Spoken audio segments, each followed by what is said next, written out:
அன்பான நேயர்களே, காலை வணக்கம். செயல்பட்டழிந்தது செந்தூர் வயல் பொழில், தேங்கடம்பில் மால்பட்டு அழிந்தது பூங்கொடியார் மனோ. மாமயிலோன் கால்பட்டு மாமயிலோன் வேல்பட்டழிந்தது சூரனும் வெற்போ. மாமயிலோன் வேல்பட்டு அழிந்தது சூரனும் வெற்போ. அவன் கால்பட்டழிந்தது இங்கு என் தலைமேல் அயன் கையெழுத்தே. அவன் கால்பட்டழிந்தது இங்கு என் தலைமேல் அயல் கையெழுத்தே. அன்பு சார்ந்த நேயர்களே, ஆடி மாதம் 20ஆம் நாள் செவ்வாய்க்கிழமை, ஏகாதசி திதி மதியம் 1 முதல் பின் துவாதசி திதி, கேட்ட நட்சத்திரம் 11:56 காலையில், பின்னாடி மூல நட்சத்திரம், சித்த யோகம், அமிர்த யோகம். இந்த சித்த யோகம் உண்டு, அமிர்த யோகம் உண்டு. ராகு காலம் எப்போதுமே 3 முதல் 4:30 செவ்வாய்க்கிழமை, 3 to 4:30 சொல்கிறது. யமகண்டம் 9 முதல் 10:30, குளிகள் 12 முதல் 1:30, சூலம் வடக்கு, பரிகாரம் பார்.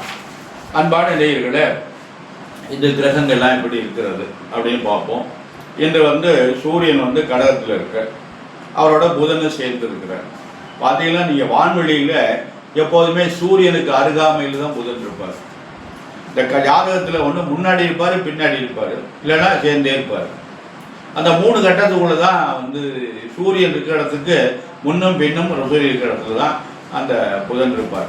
சூரியனை விட்டு ரொம்ப தள்ளியெல்லாம் இருக்க மாட்டார். அப்படி தான் அங்கேயே வான்வெளியிலேயே இருக்கிறதாக சொல்கிறாங்க விஞ்ஞானிகள். அதுதான் பஞ்சாங்கத்திலே இருக்குது. அதனால் சூரியன் புதன் ஒன்றா இருக்காங்க. கேது சிம்மத்தில் இருக்குது, செவ்வாய் கன்னியில் இருக்குது, சந்திரன் விருச்சிகத்துக்கு வந்துட்டார், கும்பத்தில் சனி ராகு இருக்குது, குரு சுக்கிரன் 2 பேரும் மிதுனத்தில் இருக்காங்க. இது இன்றைய கிரகத்தினுடைய நிலைமை. மேஷராசி என்பவர்களுக்கு குரு பகவான் 3ஆம் இடத்துல இருக்காரு. 2 கூட 3ல் மறைவுன்னு சொல்கிறது. சுக்கிரனுக்கு 3-8 மறைவு, அதனால் 3ஆம் இடம் மறைவு சாமம். ஆனால் சனி ராகு 11ஆம் இடத்துல இருக்காங்க, நல்ல அருமையான இடத்துல இருக்காங்க. அது மேஷராசிக்கு நல்ல அமைப்பு. அதனால் நல்ல முன்னேற்றம் இருக்கும், வருமானம் வரும் அப்படின்பாரு. ஆனால் குரு 3ல் இருப்பது, 3ல் இருந்தாலும் அவருடைய பார்வை 9ஆம் இடத்தை பார்க்குறாங்க. அது ஒரு பெரிய சிறப்பு. 9ஆம் இடத்தை குரு பார்க்கிறது மிகவும் நன்மை. அன்பான நிலையில மேஷராசி என்பது கவனமாக நடந்து கொள்ளுங்கள், நல்லது நடக்கும். ரிஷபராசி என்பதிலே உங்களுக்கு குரு பகவான் 2 இருக்காரு, உங்கள் ராசிநாதன் 2ஆம் இடத்துல போயிருக்காரு. அது ஒரு நல்லது தான். அதனால் உங்களுக்கு 10ல் சனி ராகு இருக்காரு. இது உங்களுக்கு நல்ல அருமையான அமைப்பு. தொழில் நன்றாக இருக்கும், நல்ல முன்னேற்றத்திலும் கவனமாக நடந்து கொள்ளுங்கள். ரிஷபராசி என்பதெல்லாம் நல்ல முன்னேற்றம் இருக்குது. அந்த குரு பேச்சு வரை நன்றாக இருக்கிறது. அடுத்து மிதுன ராசி என்பதிலே உங்களுக்கு ஜென்ம குரு, ஒரு ஜென்மத்தில் சுக்கிரன் வேற இருக்கார். மற்ற கிரகங்கள்லாம் உங்களுக்கு பலமாக இல்லை. 4ல் வேற செவ்வாய் இருக்குது. இதெல்லாம் உங்களுக்கு நன்மை இல்லை. அதனால் பார்த்து கவனமாக நடந்து உங்களுக்கு பிரச்சனை இருக்கும், இடம் மாற்றங்கள் இருக்கும். மிதுன ராசி என்பவர்கள்லாம் வெளிநாட்டில் இருந்தீங்களா இங்கே வரலாம், இங்கே இருந்தீங்களா வெளிநாட்டுக்கு போகலாம், வேறு இடத்துக்கு போகலாம். இப்படியெல்லாம் ஏதாவது மாற்றங்களை ஏற்படுத்துவார் இறைவன். அதுக்குடைய வாய்ப்புகள் நன்றாக இருக்கிறது. அன்பான மிதுன ராசி என்பதில் கவனமாக நடந்து கொள்ளுங்கள். கடகராசி என்பதில் உங்களுக்கு நேரம் நன்றாக இல்லை. குருபகவான் 12ஆம் இடத்துல இருக்காரு. மற்ற கிரகங்கள்லாம் எதுவுமே பலமாக இல்லை. அதனால் பார்த்து ஜாக்கிரதையாக நடந்து கொள்ளுங்கள். அதனால் தேவையில்லாத செலவுகள்லாம் ஏற்படும். அதனால் நல்ல செலவுகளை பண்ணுங்க, இடம் வாங்குங்க, வீடு கட்டுங்க, குழந்தைகள் இருந்தால் திருமணம் பண்ணுங்க, இல்லைன்னா அமைதியாக ரொம்ப கவனமாக ஜாக்கிரதையாக நடந்து கொள்ளுங்கள். அன்பான சிம்மராசி என்பதில் உங்களுக்கு குரு பகவான் நல்ல இடத்துல இருக்காங்க, 11ஆம் இடத்துல இருக்காங்க, சுக்கிரனும் 11ஆம் இடத்துல இருக்காங்க. இது 2ம் ராஜகுரு தேவகுரு 2 பேரும் ஒன்றா சேர்ந்து இருக்காங்க. ஒரு வகையில் சேர்ந்தது நன்மை, ஒரு வகையில் நன்மை இல்லை, 2 பேரும் நன்மை. ஆனால் இவர் குரு பகவான் சுக்கிரனை பகையை நல்ல, சுக்கிரன் குரு பகவானை பகையை நினைக்கிறாங்க. அப்படிலாம் ஒரு கருத்து இருக்குது. அதனால் சிம்மராசி என்பவர்களுக்கு நல்ல நேரம், நல்லது நடக்கும். இருப்பினும் 7ல் சனி ராகு இருக்குது. மனைவியினுடைய ஆரோக்கியம், கணவனுடைய உடல்நிலை கவனம் தேவை. கன்னிராசி என்பதில் உங்களுக்கு 10ல் குரு இருக்காரு. ஆனால் 9ஆம் அதிபதி 10ல் இருக்காரு சுக்கிரன். தொழிற்சாலை நன்றாக இருக்கும்னு சொல்கிறது. இருந்தாலும் 10ல் குரு இருக்கக்கூடாது. ஏன்னா சுக்கிரனை விட குரு பலமாக உள்ளவர். அதனால் 10ல் குரு இருந்தால் கெட்ட பேரெல்லாம் ஏற்படுத்துவார். அதனால் பார்த்து ஜாக்கிரதையாக நடந்து கொள்ளுங்கள். வேலை பார்த்தீங்கன்னா அதிகாரிகிட்ட கவனமாக நடந்து கொள்ளுங்கள். தொழில் பண்ணினா வாடிக்கையாளர் ஜாக்கிரதையாக நடந்து கொள்ளுங்கள். அதாவது மிகைப்படுத்தக்கூடாது. எதையுமே எந்த பலன்களையும் மிகைப்படுத்தி உங்களை ஆர்வத்தை மூட்டி விட்டு சொன்னாரு ஒன்றுமே நடக்கலை அப்படின்னு சொல்கிறது ஆர்டர் இருக்கிறத உள்ளதை அப்படியே சொல்லிடணும். அதனால் பார்த்து கவனமாக நடந்து கொள்ளுங்கள். துளாராசி என்பவர்களை உங்களுக்கு குரு பகவான் 9ஆம் இடத்துல இருக்காரு, சுக்கிரனும் 9ஆம் இடத்துல இருக்காரு. இது உங்களுக்கு நல்ல அமைப்பு. குரு 9ஆம் இடத்துல இருப்பது சிறந்த அமைப்பு. நல்லது நடக்கும், நல்லதெல்லாம் நடைபெறும். அன்பான துளாராசி என்பவர்களை கவனமாக நடந்து கொள்ளுங்கள். நியாயமாக இருப்பீங்க, கரெக்டாக இருப்பீங்க, தப்பு பண்ண மாட்டீங்க. நல்ல நேரம், நல்ல முன்னேற்றத்துக்கு வாய்ப்பு இருக்குது. விருச்சிக ராசி என்பவர்களை உங்களுக்கு ஒரு ராசியில் சந்திரன் இருக்காரு. அதனால் இன்றைக்கி உங்களுக்கு 9ஆம் அதிபதி ராசியில் கேந்திர குலம் பெறாரு. வளர்பதி சந்திரன் தான் நல்லது. விருச்சிக ராசி என்பவர்களுக்கு குரு 8ல் இருக்காரு. அட்டம குரு எதையுமே செய்ய விட மாட்டார். 7ஆம் அதிபதி 8ல் இருக்காரு. நல்ல காரியங்களை கூட நடக்க விட மாட்டார். அதனால் இந்த குரு பயிற்சிக்கு அப்புறம் தான் நன்மை. பார்த்து கவனமாக நடந்துக்கும். புதுசாக எதையும் பண்ணாதீங்க. தனுசு ராசி என்பது அருமையான நாள், உங்களுக்கு நல்ல நாள். தனுசு ராசிக்கு 7ல் குரு 7ல் சுக்கிரன் இருக்காரு. அது உங்களுக்கு நன்மை தான். நல்ல காரியம்லாம் நடக்கும். சனியும் ராகு 3ஆம் இடத்துல இருக்காரு. இது ரெண்டும் உங்களுக்கு நல்ல அமைப்பு. அதனால் பார்த்து கவனமாக நடத்தும்போது உங்களுக்கு அவங்கவுங்க வயதுக்கு தக்கபடி என்னென்ன நன்மையோ அத்தனை நன்மைகளும் நடைபெறும். ஒரே ஆளுக்கு எல்லாமே நடக்கலாம்னு சொல்ல முடியாது. அதெல்லாம் நடக்காது. அதெல்லாம் சும்மா தள்ளி விடுறது. அதனால் அவங்கவுங்களுக்கு வயதுக்கு தக்கபடி தேவைன்னா படிக்கிற குழந்தைக்கு படிப்பு வரும், வேலை கிடைக்கும். இந்த வெளிநாட்டுக்கு போகலாம், வீடு கட்டலாம், திருமணம் பண்ணலாம். இந்த மாதிரிலாம் அவங்கவுங்க வயதுக்கு தக்கபடி என்னென்ன தேவையோ. இப்போ ஒரு வயசானவங்க இருக்காங்க அப்படின்னா அவங்களுக்கு நிம்மதியாக அமைதியாக இருக்கிற மாதிரி சூழ்நிலை உட்படும். அதனால் அதுக்கெல்லாம் நல்ல தனுசு ராசி என்பது நிறைவாக இருக்குது. மகர ராசி என்பதில் உங்களுக்கு 7ல் சனி இருக்கிறது. பார்த்து கவனமாக நடந்து கொள்ளுங்கள். அவங்கவுங்க வயதுக்கு தக்கபடி முதல் சுற்று, 2வது சுற்று, 3வது சுற்று எல்லாம் வரும். பார்த்து ஜாக்கிரதையாக நடந்து கொள்ளுங்கள். இந்த 7ல் சனியை பற்றி பேசவே மாட்டேங்கிறாங்க. ஆனால் 7ல் சனி கண்டிப்பாக நமக்கு சனி பகவான் நீதிமா அவனுக்கு இட்ட கட்டளையை செய்தான் செய்வாங்க. அதை முதல் சுற்றுவாக இருந்தால் கஷ்டப்படுத்துவாங்க, 2வது சுற்றுவாக இருந்தால் நல்லது பண்ணுவாங்க, 3வது சுற்றுவாக இருந்தால் மரணத்துக்கு ஒப்பான கண்டத்தை கொடுப்பாங்க. அப்படிலாம் இருக்குது. பார்த்து கவனமாக நடந்து கொள்ளுங்கள். குரு வேற சரியில்லை, உங்களுக்கு உடல்நிலையில் ரொம்ப ஜாக்கிரதை. கும்பராசி என்பதில் உங்களுக்கும் 7ல் சனி இருக்கிறது, ஜென்மச்சனி என்று சொல்வார்கள். அதனால் குரு 5ஆம் இடத்துல இருக்காரு, சுக்கிரன் 5ஆம் இடத்துல இருக்காரு. நல்லதெல்லாம் நடக்கும், நல்ல காரியங்கள்லாம் அமையும். அவங்கவுங்க வயதுக்கு தேவையான காரியங்கள்லாம் பூரா நடைபெறும். மீனராசி என்பதில் உங்களுக்கு குரு பகவான் சரியில்லை. இந்த குரு பகவான் 4ல் இருக்காரு. 4ல் இருந்தாலும் அவர் பார்வை 10ஆம் இடத்தை பார்க்குறாரு. 10ஆம் இடத்தை பார்க்குறபோது தொழில் நன்றாக இருக்கும். ஓரளவு ஓடும். ஏதாவது தினம் தொழில் வரலாம் சொல்ல முடியாது, தொழில் நன்றாக இருக்கும். ஆனால் ஏதாவது ஒரு மாற்றத்தை செய்வார் குரு பகவான். நம்ம நியாயமாக நடந்துக்கிட்டோம்னா ஒரு நல்ல வழியை காட்டி நமக்கு வாழ்க்கையில் நல்ல முன்னேற்றம் அடைகிற மாதிரி செஞ்சிருவார். நல்ல அமைப்பு இருக்குது.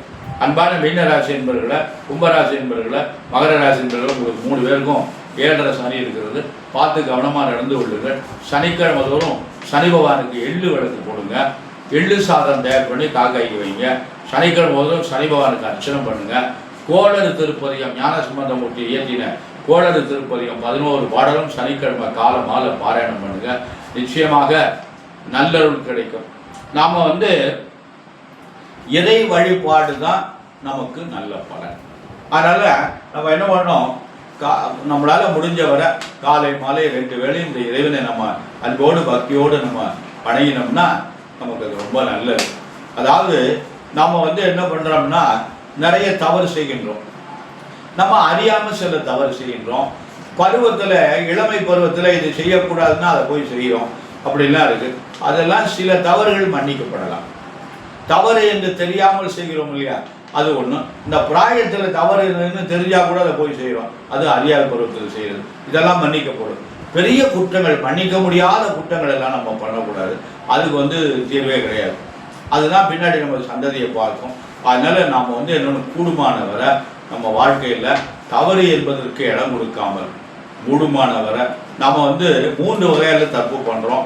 என்ன தப்பு 3 பண்ணுறோம்னா, காசு இருக்குங்கிற ஒரு கர்வத்தில் பணத்தால் நிறைய அடுத்தவங்களுக்கு தொந்தரவு பண்ணுறோம். அடுத்து வாயால் நிறைய கெடுதல் பண்ணுறோம். நல்லதே சொல்ல மாட்டேங்கிறோம். அடுத்தவங்களை பற்றி நிறைய தவறான நியூஸ், இவனை கெடுக்கிறதுக்கு என்னென்ன வழி உண்டோ அதெல்லாம் பார்க்குறோம். அடுத்து இந்த உடம்பால் கெடுதல் பண்ணுறோம், அடுத்தவங்களுக்கு எடுக்கிறோம், அடுத்த பெண்களுக்கு எடுக்கிறோம். இப்படியெல்லாம் நிறைய இந்த உடம்பு, இந்த 3 வகையால் நிறைய பாவத்தை பண்ணுகிறோம். இதுதான் நம்ம உலகத்தில் 60 பேர் செஞ்சுட்டு இருக்கோம். ஆனால் இந்த 3 வகையால் தர்மத்தை பண்ணுங்கிறான். இதுக்கு மாற்று வழி என்னன்னா, எந்த 3 வகையில நீ பாவத்தை பண்ணுவியோ அந்த 3 வழினால தர்மத்தை பண்ணும். உன்கிட்ட காசு இருந்தா நிறைய தர்மம் பண்ணும். இந்த தர்ம பண்ணத்துல ஆடம்பரத்துக்காக தர்மம் பண்ணாரு. ஆமா, ஆடம்பரத்துக்காக அன்னதானம் பண்றாங்க. பசிக்குது ஏழைக்கு சாப்பாடு கொடுக்க மாட்டேங்கிறாங்க. பெரிய பந்தல் போட்டு நிறைய இருக்கிறவங்க பணக்காரங்க எல்லாம் கொடுத்து வச்சு சோத்தை போட்டு விடுறாங்க. பசிக்கு சாப்பாட்டுக்கு வழி இல்லாமல் இருக்காங்கல்ல, அவங்களுக்கு செய்யறதையும் முறையா பண்ணணும். முறையா பண்ணாதான் பலன் நமக்கு கிடைக்கும். வசதி படைத்தவங்களுக்கு அன்னதானம் போட்டு என்ன பண்றது? வசதி இல்லாத ஏழை எளிய குழந்தைகளுக்கு அன்னதானம் போடணும். அதனால இப்போ படிக்கிறாங்க, அந்த குழந்தைக்கு சாப்பாட்டுக்கு வழி இல்லை, அதுக்கு நம்மளால முடிஞ்சதுன்னா எத்தனையோ வழி பண்ணணும். இந்த நிறைய பண்றாங்க, அருமையான ஒரு அமைப்பெல்லாம் இருக்கு. அந்த சில டிவிலெலாம் சில நிகழ்ச்சியெல்லாம் பார்க்குறோம். அந்த தீந்தமிழ்னு ஒரு டிவியில் ஒரு நிகழ்ச்சியெல்லாம் பார்க்குறோம். அதெல்லாம் ரொம்ப பாராட்டக்கூடிய விஷயமா இருக்குது. சில இதெல்லாம் நிறைய இந்த குழந்தைகளுக்கு எல்லாமே செஞ்சு கொடுக்குறாங்க. அவங்களால முடிஞ்சது எல்லாமே பண்ணுறாங்க. அதெல்லாம் ஒரு நிறைய புண்ணியமான செயல் தான். இந்த குழந்தைகள்லாம் நிறைய அழகாக நன்றாக பாடுகிறாங்க. அந்த பாடுற குழந்தையை ஊக்குவிச்சு அவங்களுக்கு நல்ல வளர்ச்சி அடைகிற மாதிரி செய்கிறாங்க. அதெல்லாம் ஒரு பெரிய தர்ம சிந்தனையுடைய செயல் அந்த காரியங்கள்லாம். அதனால் அதே மாதிரி நம்மளும் என்ன ஒன்றும், இந்த படிக்கிற குழந்தைகளுக்கு படிப்பதற்கு வாய்ப்பு இல்லை என்றால் அவங்களுக்கு படிப்பதற்கு வேண்டிய அனைத்து உதவிகளையும் செய்யணும். உணவுக்கு வழி இல்லைன்னா நம்மளால் முடிஞ்சது அந்த ஒருவேளை சாப்பாட்டுக்காவது அவங்களுக்கு நம்ம ஏதாவது வழி செஞ்சு கொடுக்கணும். இருக்கின்றவர்கள், இல்லாதவர்களை பற்றி நமக்கு கவலை. இல்லாதவர்கள் நம்மளால் முடிஞ்சதை ஒன்று செய்யலாம். அந்த மாதிரி நம்ம பணத்தால் நம்ம உதவி செய்யலாம். அடுத்து வாயினால நல்லதே சொல்லலாம். அடுத்தவங்களை பற்றி தவறான சிந்தையெல்லாம் நமக்கு வேண்டாம். அதை பற்றி நமக்கு கவலையே வேண்டாம். யார் வேணாலும் எப்படியோ போயிட்டு போகிறாங்க, நம்ம பண்ணுவோம். இறை நாமத்தை சொல்லிகிட்டே இருந்தோம்னா நமக்கு நல்ல நம்ம சிவாய ஓம் நம சிவாய ஓம் நம சிவாய ஓம் நம. இதை விட நமக்கு தாரக மந்திரம் எதுவுமே தேவையில்லை. இந்த மந்திரத்துக்குள்ள அத்தனையும் அடங்கி இருக்கிறது, உலகமே அடங்கி இருக்கிறது. அப்படின்னா சிவாய நம்ம எந்த சிந்திப்பார்க்கு அபாயம் ஒரு நாளும் இல்லை, இதுவே உபாயமாகும் என்று அவையார் சொன்னாங்க. அதே மாதிரி உடம்புனால நம்ம என்ன நன்மை பண்ணலாம்னா, பக்கத்தில் ஒரு கோயில் இருக்குது அப்படின்னா அந்த கோயிலில் கோயில் சுத்தம் இல்லாமல் காடு செடியெல்லாம் பண்ணுது, அதெல்லாம் சுத்தம் பண்ணலாம். ஊட்டி பெருக்கலாம், தண்ணி விட்டு அரும்பலாம், நல்லா கோயிலை சுத்தமாக போடலாம். எண்ணெய் வாங்கிட்டு போய் நல்லெண்ணெய் வாங்கிட்டு போய் விளக்கேற்றலாம். நம்மளால் முடிஞ்சதுன்னா அந்த மாதிரி காரியங்களால் நம்ம அந்த கோவிலுக்கு வாசலில் தண்ணி தெளித்து கூடம் போட்டு மண்தரையாக இருந்தால் சாணி தெளித்து கூட்டி பெருக்கி கோலங்கள் போடலாம். போட்டு அந்த சன்னதியை பிரகாசமாக வச்சுக்கிட்டா இது உடம்பால் செய்கிறது. உடம்பால் இன்னொன்று செய்யலாம். நம்மளால் முடிஞ்சவங்களுக்கு ஒரு உதவிகள் பண்ணலாம். ஒரு வயசானவங்க இருக்காங்க, அவங்களுக்கு ஒரு ஹெல்ப் பண்ணணுங்கிறான், இந்த கடையில் போய் சாமானை வாங்கிட்டு கொடுக்கலாம், அவங்களுக்கு ஆஸ்பத்திரிக்கு கூட்டிகிட்டு போகலாம். இப்படி நம்ம சரீரத்தால் சில நன்மைகளை நம்ம செய்து வந்தோமையானால் நமக்கு நல்ல பலன் தரும். இதுதான் நமக்கு வாழ்வதற்கு ஒரு நல்ல வழியை காட்டுமே தவிர ஆடம்பரத்துக்காக பண்ணுற இதெல்லாம் நமக்கு கோயிலுக்கெல்லாம் நிறைய கோடிக்கணக்கான பணம்லாம் கொடுக்குறாங்க. அதெல்லாம் நல்லது தான், அவங்கள்ட்ட நிறைய இருக்குது, கோயிலுக்கு கொடுக்குறாங்க. அதை நான் என்ன சொல்கிறேன்னா, கோயிலுக்கு கொடுக்க நான் வேண்டாம்னு சொல்ல. அதே மாதிரி இந்த குழந்தைகள் படிப்பதற்கு, ஏழை குழந்தைகள் இருக்காங்கல்ல, அவங்களுக்கு படிப்பதற்கு என்ன பண்ண முடியுமோ அதை பண்ணிட்டு வாங்க, நல்லருள் கிடைக்கும்.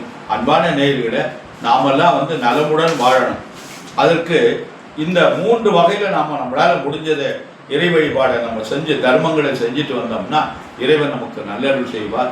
அன்பான நேயர்களே, நாம் நம்முடைய குழந்தைகள் நன்றாக வளரணும், நோய் நொடி இல்லாமல் வளரணும், நன்றாக படிக்கணும், கை நிறைய சம்பாதிக்கணும், நல்ல வாழ்க்கை துணையை அமையணும், அவங்களுக்கு நல்ல குழந்தைகள் பிறக்கணும், அவங்களுடைய எதிர்காலம் சிறப்பாக இருக்கணும் என்று எல்லாம் வல்ல எம்பெருமான் சர்வேஸ்வரனையும் வள்ளல் பெருமான் வள்ளியின் மணாளன் முருகப்பெருமானையும் பிரார்த்தனை செய்து நிறைவு செய்கிறேன். நன்றி, வணக்கம்.